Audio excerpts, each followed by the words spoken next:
কাঙালের ঘরে যা আছে তাতেই তিনি প্রসন্ন। এই জন্য তো ভগবান বলেছেন পত্রং পুষ্পং ফলং তয়ং যৌমি ভক্ত প্রয়োচ্ছতি। যার যেমন সামর্থ্য, রাজভোগ দিয়ে যে ভগবানের সেবা করতে হবে তার কোনো মানে নাই।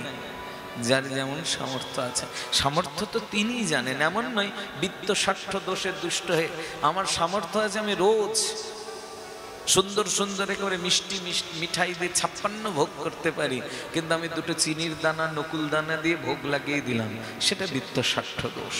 যদি সামর্থ্য থাকে 56 ভোগ লাগাও। আর সামর্থ্য নাই, ঠাকুর তো এত দয়ালু, এত কৃপালু।